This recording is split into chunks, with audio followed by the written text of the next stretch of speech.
I am continuing my reading. What I'm doing in this series is to read through the entire standard works of the Church of Jesus Christ of Latter-day Saints. This consists of the Bible, the Book of Mormon, the Doctrine and Covenants, and the Pearl of Great Price. I'm reading in a chronological order of events, not according to publication or volume, so I will be jumping around a little bit as I move along, especially when I get into the time of the kings. Right now, however, I am still in Deuteronomy, and I will be for a little while, so this is chapter 7. Israel to destroy 7 nations of Canaan. Marriages with them are forbidden, lest apostasy result. Israel has a mission as a holy and chosen people. The Lord shows mercy unto those who love him and keep his commandments. He promises to remove sickness from Israel if they hearken. So, more commandments, more warnings, more promises. Let us see what we got. When the Lord thy God shall bring thee into the land whither thou goest to possess it, and hath cast out many nations before thee, the Hittites, and the Girgashites, and the Amorites, and the Canaanites, and the Perizzites, and the Hivites, and the Jebusites, 7 nations greater and mightier than thou. And when the Lord thy God shall deliver them before thee, thou shalt smite them, and utterly destroy them. Thou shalt make no covenant with them, nor shew mercy unto them. Neither shalt thou make marriages with them.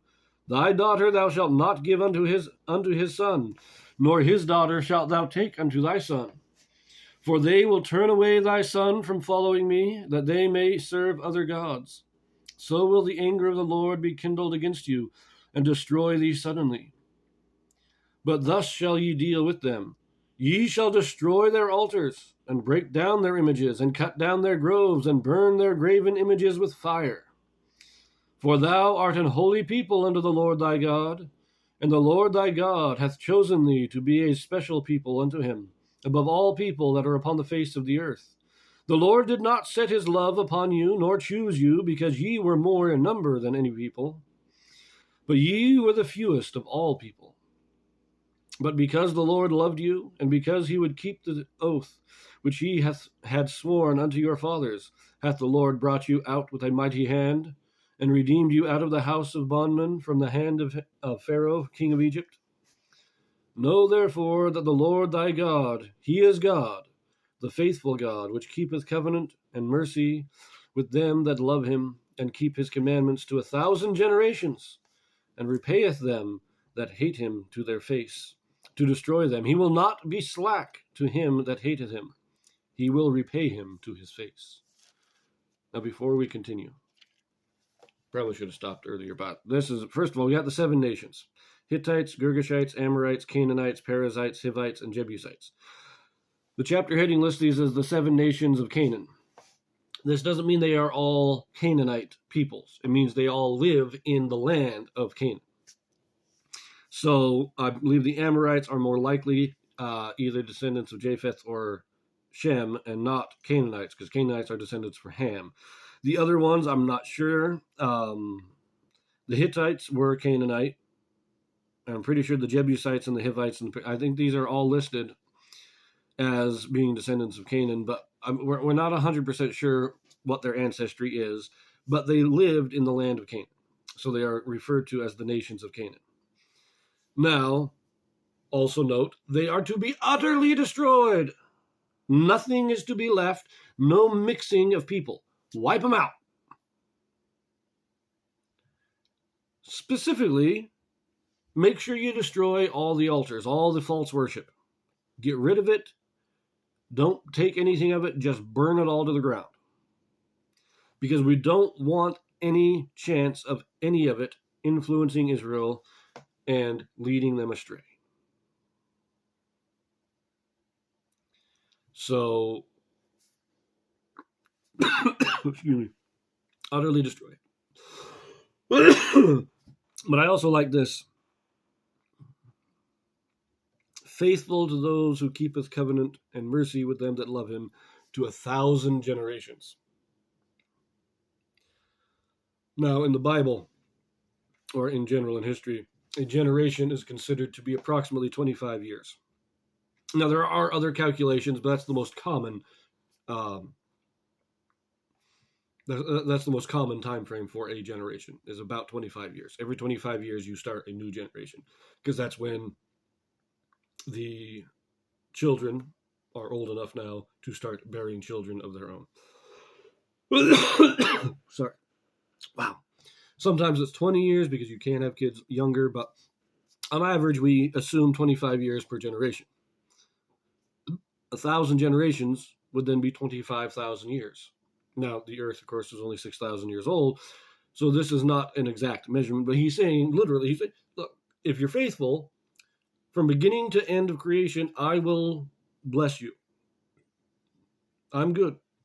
You're faithful, everything's going to be good until the end. There will never be, I will never stop blessing the faithful. But, on the other hand, if you turn against me, I'm not going to let that stand. You are going to have to pay the penalty for turning against God. So he will repay him to his face. Meaning, also, I love that because they're saying, I'm not going to do it secretly. You're going to know it's me. I'm not going to stab you in the back. I'm going to come right up out and I'm going to say, yeah, you've done wrong. We got to smack you down now. There's no secrecy with God. God deals directly. And he lets us know when it is him doing it. He lets us know through his prophets, but he lets us know. He does not hide his works.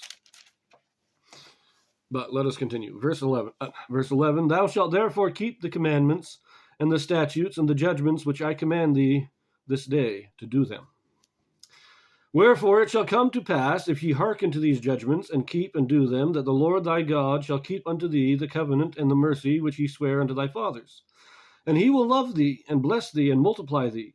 He will also bless the fruit of thy womb, and the fruit of thy land, thy corn, and thy wine, and thine oil, the increase of thine kine, and the flocks of thy sheep, and the land which he sware unto thy fathers to give thee. Thou shalt be blessed above all people. There shall not be male or female barren among you, or among your cattle. And the Lord will take away from thee all sickness, and will put none of the evil diseases of Egypt, which thou knowest, upon thee, but will lay them upon all them that hate thee. And thou shalt consume all the people which the Lord thy God shall deliver thee. Thine eye shall have no pity upon them, neither shalt thou serve their gods, for that will be a snare unto thee. If thou shalt say in thine heart, these nations are more than I, how can I dispossess them? Thou shalt not be afraid of them, but shall well remember what the Lord thy God did unto Pharaoh and unto all Egypt. The great temptations which thine eyes saw, and the signs, and the wonders, and the mighty hand, and the stretched out arm, whereby the Lord thy God brought thee out. So shall the Lord thy God do unto all the people of whom thou art afraid.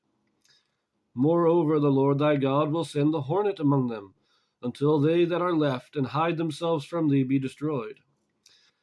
Thou shalt not be affrighted at them, for the Lord thy God is among you, a mighty God and terrible. And the Lord thy God will put all those nations before thee by little and little. Thou mayest not consume them at once, lest the beasts of the field increase upon thee. But the Lord thy God shall deliver them unto thee, and shall destroy them with a mighty destruction, until they be destroyed. And he shall deliver their kings into thine hand, and thou shalt destroy their name from under heaven. There shall no man be able to stand before thee, until thou have destroyed them. The graven images of their gods shall be burned with fire. Thou shalt not destroy the silver or gold that is on them, nor take it unto thee. Thou shalt not desire the silver or gold that is on them, nor take it unto thee, lest thou be snared therein. For it is an abomination to the Lord thy God. Neither shalt thou bring an abomination into thine house, lest thou be a cursed thing like it. But thou shalt utterly detest it, and thou shalt utterly abhor it, for it is a cursed thing. Notice this again. They're not allowed to even take the gold off it. You got an idol, might have like a necklace draped around the neck of the idol. Can't have it. Got to destroy it because it's part of the idol. It's part of the evil, and you don't want to even have the remembrance of this. It says, destroy their names from under heaven. Remove memory of them. Totally obliterate these guys. That's what they're being commanded to do. Now, there was one other thing I forgot to mention earlier that I liked what he also said here, He didn't give you the land because you were more in number. You were the fewest. You were a small nation. But God remembers his covenants, and he covenanted with Abraham, Isaac, and Jacob to give them this land, or to give this land to their descendants, to their children. And as long as their children are worthy of it, God will keep his covenant. So we're coming in because your fathers were good, not because you're good, not because you deserve this, not because you are a great nation, but because your fathers were great men, and God made promises to them. So he's going to give you this land, but you have to be worthy of it. You have to live worthy of this promised land. And if you don't, well, then God's going to have to kick you out as well. And in order to maintain that worthiness, we've got to entirely annihilate all the men or all the people that are already in the land. Anyways, we will leave that one here, and I will see you in the next one.